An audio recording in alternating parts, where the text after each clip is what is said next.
Dear student, आप लोग कैसे हैं? आइए आज हम लोग गति का समीकरण पढ़ेंगे। यहाँ पर जो एक विशेष सेकंड में चली गई दूरी, जिसको हम पढ़ते हैं टीवें सेकंड में चली गई दूरी, ये दिया गया है टीवें सेकंड में चली गई दूरी। इस सूत्र की आवश्यकता हमको क्यों पड़ी? तो जैसे मान लेते हैं अगर यहाँ पर कोई कण है और वो 5 सेकंड में, अगर वो 5 सेकंड में ये बिंदु ए से जो है यहाँ से 50 मीटर की दूरी तय करता है, और यही 6 सेकंड में, अगर 6 सेकंड में ये यहीं से बिंदु ए से ही अगर ये दूसरी बार में ये 55 मीटर की दूरी तय करता है, तो हम आपसे पूछें केवल 60वें सेकंड में इसके द्वारा तय की गई दूरी याद कीजिए। 60वें सेकंड में तय की गई दूरी, तो 60वें सेकंड में तय की गई दूरी क्या करेंगे, इसमें 55 में से 50 को हम घटा देंगे तो हम कहेंगे यहाँ पर ये केवल 5 मीटर चला है। 60वें सेकंड में केवल जो है ये 5 मीटर चला है। कैसे? 55 माइनस हो जाएगा 50। तो इसके लिए एक फार्मूला बनाया जाए, बार बार आपको ये ज़रूरत ना पड़े। मान लेते हैं ये कंडीशन नहीं दिया हुआ, केवल यही पूछ रहा है अगर कोई वस्तु गति कर रही है और आपसे पूछा जाए 12वें सेकंड में चली गई दूरी ज्ञात कीजिए, 13वें सेकंड में चली गई दूरी ज्ञात कीजिए, 20वें सेकंड में चली गई दूरी ज्ञात कीजिए, तो आप कैसे निकालेंगे? इसके लिए एक हम समीकरण बनाते हैं और उस समीकरण में टी का मान जैसे ही रखेंगे हमको एक विशेष यानी एक विशेष समय में ही चली गई दूरी का मान ये ज्ञात करके बताएगा। तो इसके लिए जो है ये समीकरण का नाम दिया गया है टीवें सेकंड में चली गई दूरी के लिए सूत्र। तो सबसे पहले हम गति का समीकरण पढ़ेंगे। यहाँ पर जैसे कि आप जानते हैं, मान लेते हैं जैसे एक वस्तु है और वह वस्तु जो है टी सेकंड में, टोटल यहाँ पे समय माना जा रहा है, टी सेकंड में तय की गई दूरी, तो तय की गई दूरी का जो फार्मूला हो जाएगा यहाँ पर वो इसको लिखेंगे एस टी, लिख देते हैं, ठीक है। और यहाँ पर होता है यू टी और plus half A T square. अब यू क्या है? यू जो है वस्तु का प्रारंभिक वेग है और ए जो है त्वरण है। तो अगर कोई वस्तु टी सेकंड तक गति करता है, यहाँ पर मान लेते हैं जैसे ए है और ए से ये बी में आया, तो इसमें उत्पन्न त्वरण ए है और यहाँ से टाइम कितना लग गया टी, ए से बी तक जाने में, और कितनी दूरी तय किया है यहाँ पर एस टी मान लेते हैं। एस टी का मतलब क्या है? S1 मान लीजिए। चलिए S1 मान लेते हैं, एस टी मत मानिए यहाँ पर। तो यहाँ पर हम S1 दूरी मान लेते हैं कि ये टी सेकंड में S1 दूरी तय किया। अगर यही कण जो है मान लेते हैं जैसे ये टी सेकंड में तय किया है, अब t-1 इसके पहले एक कम ज्ञात कर लेते हैं। जैसे यहाँ पर दिया हुआ 5, 6, 7, 8 ऐसे कहीं पे संख्या दी गई है। अब आपसे कहा जाए 8 सेकंड में तय की गई दूरी, तो 8 से कम क्या होगा? 7 होगा। तो 8 से कम संख्या जो है 7 होगा, और 7 जो है 7 को हम इसमें से अगर मान लेते हैं 8 सेकंड में इतनी दूरी तय किया और 7 सेकंड में इतनी दूरी तय किया, तो इसमें से इसको हम क्या करेंगे? पूरा घटा देंगे तो हमको ये दूरी मिल जाएगी। यहाँ पर सेकंड के लिए यही काम आप इस डेरिवेशन में भी करेंगे। तो यहाँ पर S1 यानी टी सेकंड में S1 दूरी तय किया, तो t-1 सेकंड में कितनी दूरी तय करेगा? एक कम लिखना है। जैसे 8 के बाद हमने आपको बताया 7, अगर आप 5 सेकंड लिखते हैं, 5 सेकंड में किसी कण द्वारा तय की गई कुल दूरी इतनी है, दिया हुआ है, तो आप 5 के नीचे वाला अंक कौन सा होगा? वो 4 हो जाएगा, यानी 4 हो जाएगा। तो ऐसे आप भी लिखेंगे यहाँ पर। तो t-1 सेकंड में चली गई दूरी, तो यहाँ लिखते हैं t-1 सेकंड में तय की गई दूरी। तो इसके लिए फार्मूला मान लेते कितनी दूरी तय किया? S2। तो इसके लिए फार्मूला बन जाएगा U, और यहाँ पे समय आ गया t-1 और प्लस 1/2 और A, और यहाँ पर हो जाएगा t-1 का होल स्क्वायर हो जाएगा, ठीक है। ये t-1 सेकंड में चली गई दूरी S2 है। अब इन दोनों में से आपको यहाँ पर अगर पूछा जाए कि टीवें सेकंड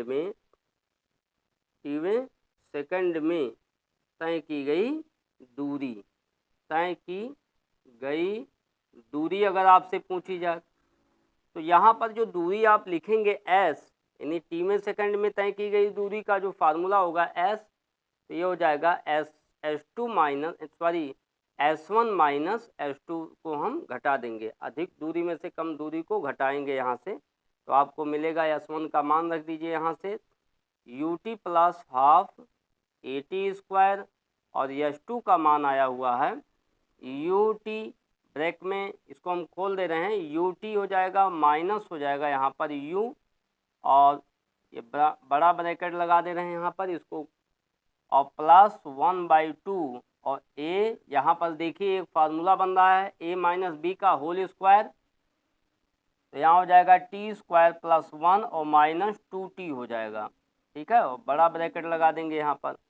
अब आप खोल लीजिए इस ब्रैकेट को, तो यहाँ पर जब पूरा ब्रैकेट आप खोलेंगे तो यहाँ पर हो जाएगा ut plus half at square, और माइनस यहाँ पे हो जाएगा ut और plus u, minus minus plus, और फिर यहाँ पे ये माइनस हो जाएगा माइनस हाफ at स्क्वायर, और यहाँ पर हो जाएगा देखिए यहाँ क्या हो जाएगा, ये भी माइनस हो जाएगा, तो माइनस हाफ a हो जाएगा यहाँ पर प्लस 1/a, और यहाँ पे माइनस माइनस प्लस हो जाएगा, तो प्लस हो जाएगा इसमें, तो 2 से कैंसिल हो जाएगा, तो यहाँ हो जाएगा at हो जाएगा, ठीक है, at हो जाएगा, 2 से यहाँ कैंसिल हो जाएगा, और ये रहेगा और t का गुणा हो जाएगा, at हो जाएगा यहाँ पर, तो कुछ कैंसिल हो रहा है इसमें, 1/2 हाफ at स्क्वायर, और ut से कैंसिल हो जाएगा, तो यहाँ देखिए एक फार्मूला बन जा रहा है, वो फार्मूला कौन सा है, यहाँ पर होगा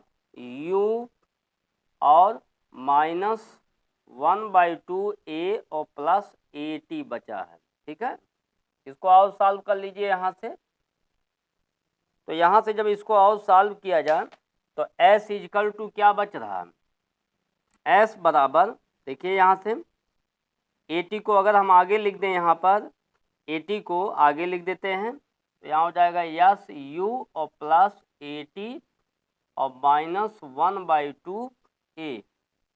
अब यहाँ से a आप कॉमन ले लीजिए, तो a कॉमन लेंगे यहाँ से तो u, और तो a कॉमन ले लेंगे यहाँ पर, तो बचेगा t माइनस 1/2, इसको और सॉल्व कर लीजिए यहाँ से, तो यहाँ से हो जाएगा u प्लस, यहाँ इसको और सॉल्व करेंगे तो क्या हो जाएगा 2t माइनस 1 और बटे 2, और यहाँ क्या हो जाएगा a, ठीक है, तो 2t माइनस 1 और बटे एलसीएम से जब इसको सॉल्व किया जाएगा तो 2t माइनस 1 और बटे 2 और a आ जाएगा यहाँ पर।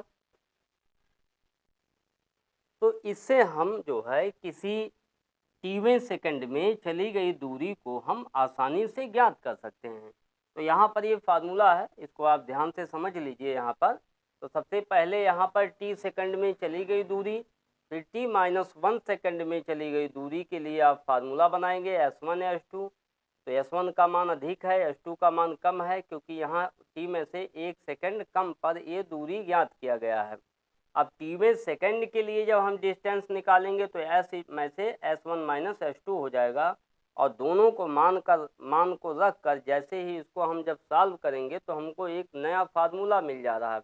अब हमको बार बार जो है उसमें से नहीं हटाना है, जैसे उसमें दिया था कि 5वें सेकंड में तय की गई दूरी, 6वें सेकंड में तय की गई दूरी को भी हम आसानी से ज्ञात कर सकते हैं। तो जैसे इसके लिए आपको एक हम उदाहरण बता रहे हैं, आइए देखिए यहाँ पर ये उदाहरण क्या है।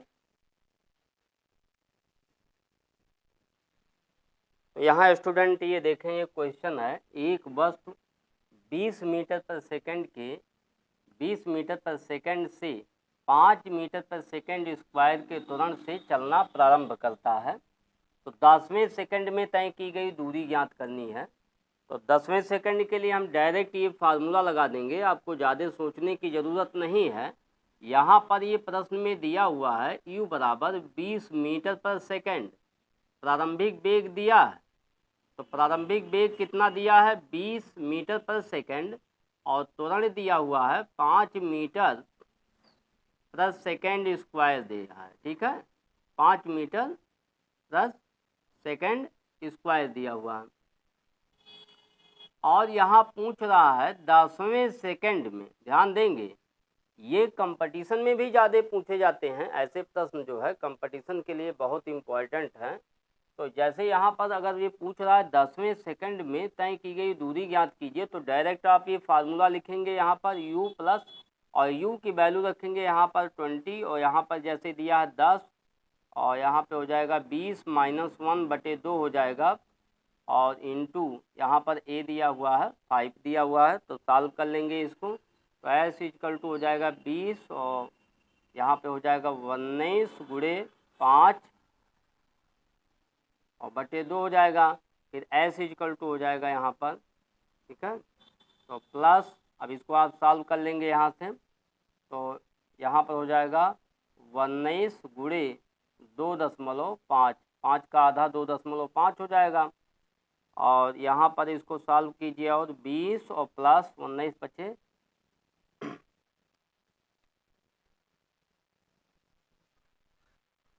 तो इस तरह से आप जो है t1 सेकंड में चली गई दूरी का मान ज्ञात कर सकते हैं। ये आ गया यहाँ पर 67.5 मीटर की दूरी तय करेगा, ठीक है। तो इसको आप तैयार कर लीजिए, इससे न्यूमेरिकल जो है आपकी किताब में बहुत ढेर सारे दिए गए हैं। तो ये t1 सेकंड में चली गई दूरी के लिए एक फार्मूला है। Thank you.